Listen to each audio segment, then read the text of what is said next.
주의 몸으로 의지하여 주께 가오니 상한 마음을 고치시고 구원하소서. 주여 주여 내가 비오니 죄인오라 하실 때에 날 부르소서. 만복 그건 우리 주여 위로하소서. 우리 주와 같으시니 어디 있을까. 주여 주여 내가 비오니 죄인오라 하실 때에 날 부르소서. 아멘.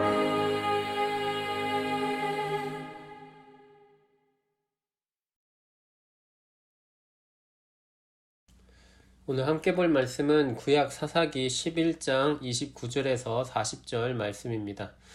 구약 사사기 11장 29절에서 40절 말씀입니다. 제가 본문 전체 읽고 말씀 전하도록 하겠습니다.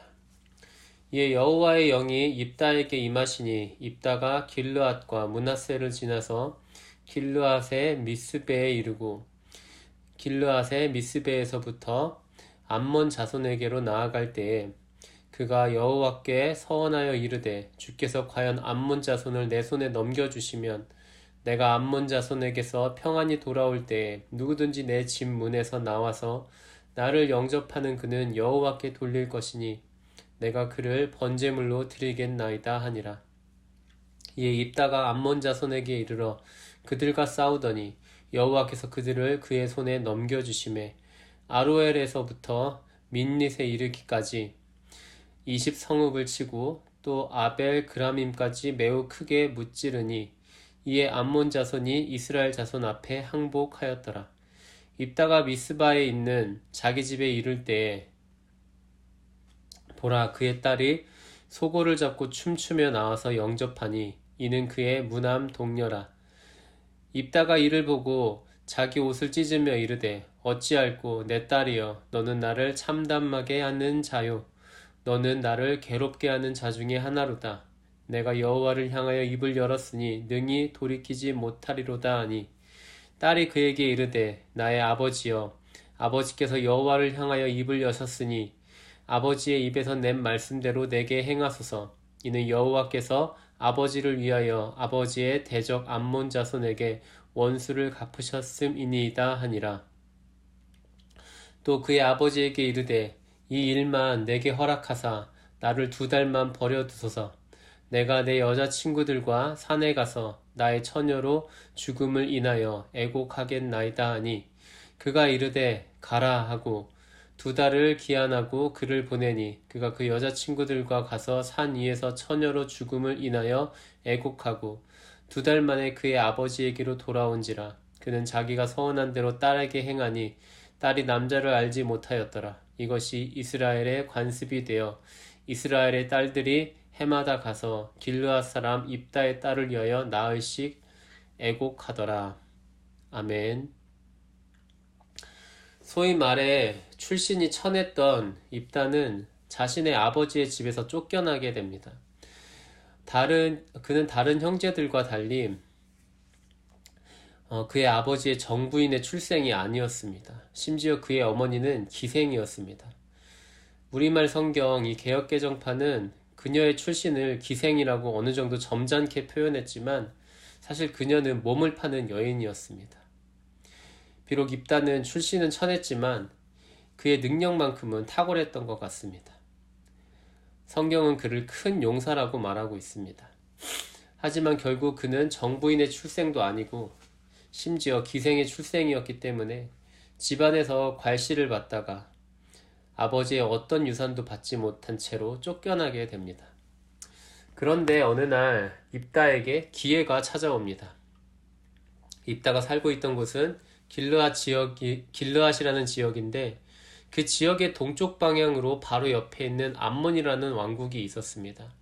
당시 암몬의 왕은 길르앗 지역을 자신의 땅으로 차지하기 위해서 전쟁을 일으킵니다. 암몬 왕국의 공격을 능히 이겨낼 수 없었던 길르앗 사람들은 큰 위기에 처하게 됩니다. 그들에게는 암몬의 군대와 맞서 싸울 수 있는 유능한 지도자가 절실히 필요했습니다. 그래서 그들은 자신들이 쫓아냈던 큰 용사 입다를 찾아가 자신들의 장관, 곧 지도자가 되어달라는 염치 없는 부탁을 하게 됩니다. 이렇게 입다는 가장 천시받던 자리에서 가장 높은 자리로 오를 수 있는 절호의 기회를 갖게 됩니다. 입다는 길르앗 장로들의 제안을 받아들이면서 신앙적으로도 훌륭한 모습을 보여줍니다. 사사기 11장 9절의 말씀을 보면 입다는 이렇게 말합니다. 너희가 나를 데리고 고향으로 돌아가서 암몬 자손과 싸우게 할 때에 만일 여호와께서 그들을 내게 넘겨주시면 내가 과연 너희의 머리가 되겠느냐? 우리는 입다의 말 중 만일 여호와께서 그들을 내게 넘겨주시면 이라는 말에 주의할 필요가 있습니다. 길르앗 장로들은 입다의 신앙을 인정했기 때문에 그에게 찾아온 것이 아니었습니다. 그들은 그가 군사를 지휘하는 능력만큼은 대단하다는 것을 인정했기 때문에 그에게 찾아온 것입니다. 성경에는 나오지 않지만 길르앗 사람 중 누구도 입다에게 제대로 된 신앙이 있을 거라는 기대를 하지 않았을 것입니다. 그는 몸을 파는 여인에게서 출생한 사람이었을 뿐이었으니까요. 그런데 입다는 자신에게 도움을 구하는 장로들에게 자신의 신앙적인 모습을 보여줍니다. 사사 입다의 이야기 전체를 보면 그때 보여준 그 입다의 신앙적 고백이 아주 순수했다고 보기는 어렵습니다. 어느 정도의 신앙은 있어 보이지만 입다는 자신의 신앙적인 모습을 함께 보여줌으로써 나중에 이스라엘의 지도자로서 확실한 자리매김을 하고 싶었던 것처럼 보입니다. 왜냐하면 길르앗의 장로들은 암몬의 군대를 이기는 것을 조건으로 건 것이 아니라 암몬 군대와 싸우는 것을 조건으로 입다를 장관으로 세우려고 했기 때문입니다. 하지만 입다는 거기에 만족하지 않고 그 이후에도 확실히 자신의 자리를 지키고 싶었던 것처럼 보입니다. 입다는 그렇게 해서 그동안 천시만 받으며 살아온 인생을 청산하고 이스라엘에서 가장 높은 자리에 아주 확실하게 오르고 싶었던 것입니다. 오늘 본문은 그런 일이 있은 후에 입다가 본격적으로 암몬의 군대와의 결전을 앞두고 있을 때 있었던 일을 이야기해주고 있습니다. 그런데 사사 입다 이야기에서 특이한 점이 오늘 본문에 나타납니다. 보통 사사들은 하나님이 먼저 한 사람을 선택하시고 그에게 하나님의 영이 임하시는데 입다의 경우는 다릅니다.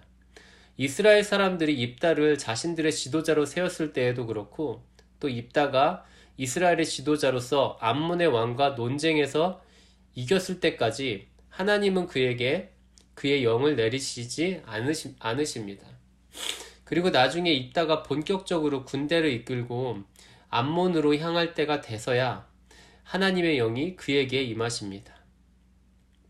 사람들은 입다의 군사적 능력에 더해 그의 신앙적 발언을 듣고 그에 대한 지지를 보냈는지 모르겠지만 하나님은 그를 그렇게 크게 보시지 않은 것처럼 보입니다. 입다는 자신의 군사적 지휘 능력과 신앙적 발언으로 사람들에게 자신을 아주 훌륭한 지도자로 보이는 데 성공했지만 하나님은 그의 속마음을 알고 계셨습니다. 그가 했던 신앙적 발언은 지도자로서 이스라엘 백성들의 확고한 지지를 받기 위한 전략에 불과했다는 것을 말입니다. 오늘 본문에서 입다는 사람들에게만이 아니라 이제 하나님 앞에서도 자신이 큰 신앙을 갖고 있음을 보여주며 하나님을 설득하려고 합니다. 예전에 이스라엘 백성들이 자기의 말에 설득된 것처럼 아주 신앙적인 말로 하나님을 설득하면 하나님도 자기를 도와 승리를 주실 것이라고 기대한 것입니다. 사사기에서 여호와의 영은 주로 사사의 군사적 지도력을 크게 올립니다. 하지만 사사에게 임한 여호와의 영이 모든 것을 해결하지는 않습니다. 사사에게 임한 영이 사사의 신앙이나 판단력에는 영향을 많이 미치지 않았습니다. 예를 들어 사사 기드온은 여호와의 영을 받은 후에 미디안과 싸울 군사들을 소집했지만 이내 하나님을 시험했습니다. 입다의 경우도 비슷합니다. 여호와의 영이 임해서 군사들을 모으자마자 그는 문제가 될 만한 요소가 많은 서원을 합니다. 입다의 관점에서 볼 때 본문에 앞서 27절에서 그가 말한 심판하시는 여호와께서 오늘 이스라엘 자손과 암몬 자손 사이에 판결하시옵소서라는 신앙적 발언이 여호와의 영이 임하는 결과를 가져온 것입니다. 입다의 입장에선 말입니다. 그리고 입다는 거기에 만족하지 않고 좀 더 확실한 결과를 보장하는 협상을 시도합니다. 본문 30절에서 31절을 보면 입다는 이렇게 말합니다. 주께서 과연 암몬 자손을 내 손에 넘겨주시면 내가 암몬 자손에게서 평안히 돌아올 때에 누구든지 내 집 문에서 나와서 나를 영접하는 그는 여호와께 돌릴 것이니 내가 그를 번제물로 드리겠나이다. 이렇게 하나님이 해주시기를 바라는 조건을 강조한 입다는 자신이 내거는 서원 또한 극단적인 내용을 통해 강조합니다. 하나님께 큰 것을 요구하는 만큼 자신도 큰 것을 걸겠다는 의미죠.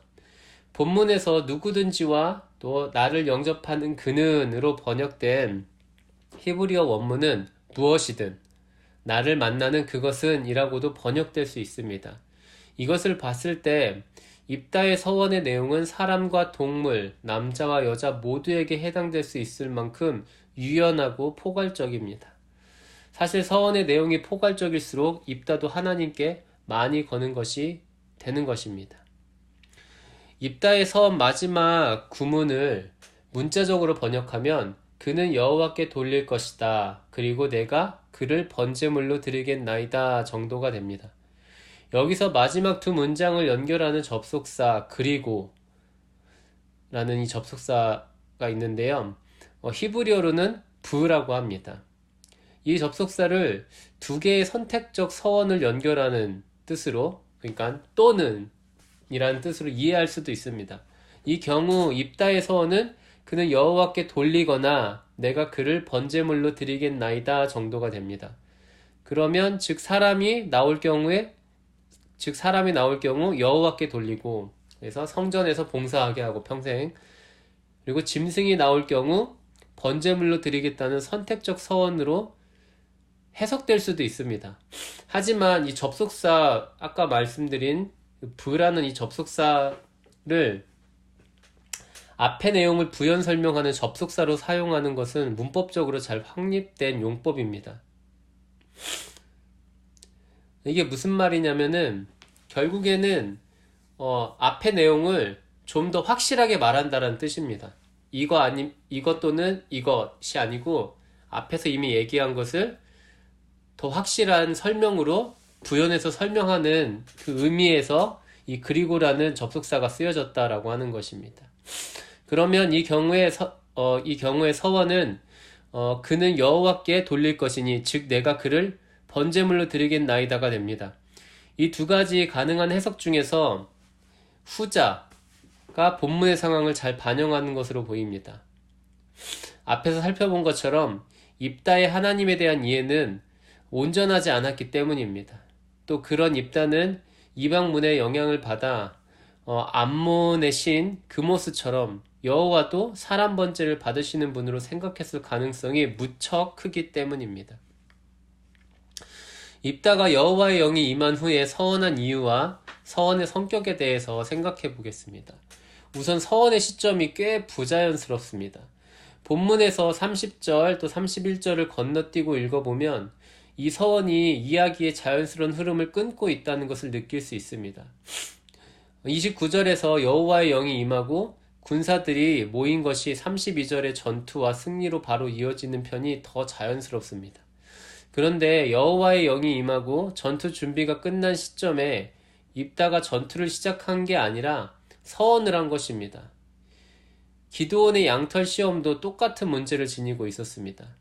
어쩌면 입다에게는 지금이 가장 적절한 시점일 수 있습니다. 전투를 목전에 두고 좀 더 확실한 결과를 보장받고 싶었던 것입니다. 이것이 그의 서원의 이유입니다. 그런 서원은 하나님과의 흥정입니다. 여호와의 영이 임하는 것만으로 만족하지 못한 입다가 자신의 승리를 확실하게 해주고 그 승리를 신앙적 권위를 확보할 발판으로 만들 수 있도록 하나님과 협상을 한 것입니다. 서원을 한 것은 신실하지 못한 행위입니다. 입다는 영의 선물을 받아들이는 대신 하나님을 묶어두기를 바랬습니다. 자신에게 값없이 온 것을 그는 얻어내고 조작하려고 했습니다. 그가 한 말의 의미는 믿음이 아니라 의심이었습니다. 용기가 아니라 조종이었습니다. 32절과 33절에서 입다는 전쟁에서 크게 승리하고 암몬은 항복합니다. 30절에서 31절에 서원이 없었다면 29절에서 32절로 내용이 자연스럽게 이어지면서 입다가 이 승리를 하나님의 선물로 감사히 받을 수 있었을 것입니다. 하지만 29절에서 32절로 이어지는 자연스러운 흐름을 깨면서 드렸던 이 서원 때문에 입다의 승리는 하나님의 값없는 선물이 아니라 거래의 대가처럼 주어집니다. 입다가 전쟁에서 승리하고 미스바에 있는 집으로 돌아왔을 때 그를 맞이하며 나온 것은 그의 무남 동료였습니다. 미스바에 있는 자기 집이라는 공간적 배경은 입다의 성공을 잘 보여줍니다. 도비라는 땅에서 떠들던 입다가 11장의 사건들을 겪으며 미스바라는 길르앗의 중심지에 자리를 잡았던 것입니다. 개역 개정판은 간결하게 무남 동녀라고 번역했지만 이것은 히브리어 본문이 그녀는 그의 유일한 자녀였다. 그녀 외에는 그에게 아들도 딸도 없었다라고 자세히 서술할 만큼 중요한 정보입니다. 이 딸이 없으면 입다의 가문은 더 이상 존재할 수 없었습니다. 입다의 집안은 미스바의 털을 잡을 만큼 성공했지만 그 집안의 미래는 이 한 명의 딸에게 달려 있었습니다. 아주 묘한 역설입니다. 그런 무남 동료가 자기를 맞이하기 위해 가장 먼저 나오는 모습을 본 입다는 옷을 찢으며 비통해합니다.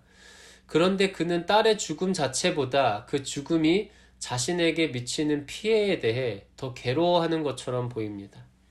너는 나를 괴롭게 하는 자 중에 하나로다 라는 표현은 딸의 죽음 때문에 괴로워하는 아버지의 마음을 묘사한 것이 아닙니다. 괴롭게 하다, 히브리어로 아카르라는 동사는 대부분 이스라엘 공동체나 한 집안을 멸망하게 만드는 행동을 묘사하는 데 사용되었습니다. 입다도 자신의 딸을 괴롭게 하는 자 중에 하나라고 부릅니다. 입다를 괴롭게 했던 다른 사람들은 누구였을까요? 제가 오늘 설교에 앞서서 설교 초반에 이야기했던 그 아버지의 형제들. 입다는 예전에 아버지의 기업과 관련해 괴로움을 받았던 적이 있습니다. 너는 천한 출생의 자식이니까 너는 우리 아버지의 기업을 받을 수 없다 라는 말을 듣고 그의 형제들에게 쫓겨나게 되죠. 이제 그들과 유사하게 자신의 딸이 입다의 기업과 관련해 어려움을 일으키고 있습니다. 35절 끝에서 입다는 자신의 서원을 돌이킬 수 없다고 말합니다. 잘못된 서원은 취소할 수 있다는 것, 레위기 27장 8절, 또 민수기 30장의 내용을 보시면 알 수 있습니다. 이러한 사실을 모르는지 아니면 알고도 자신의 자존심을 지키려는 것인지 명확하게 답하기는 어렵습니다.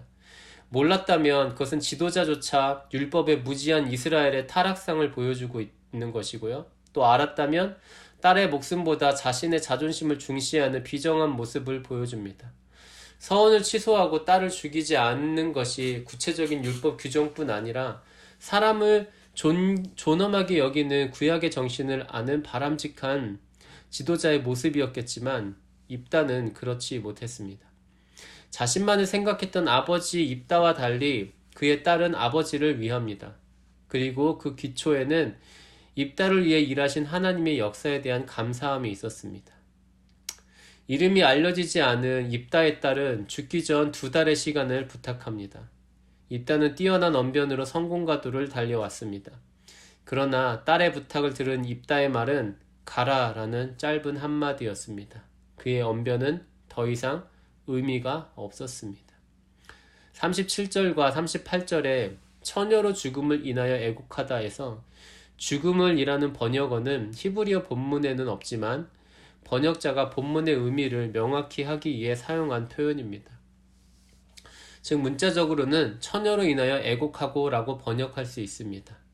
이 때문에 어떤 주석가들은 입다의 딸이 죽은 것이 아니라 결혼하지 않고 성전 봉사를 했다고 이해하기도 합니다.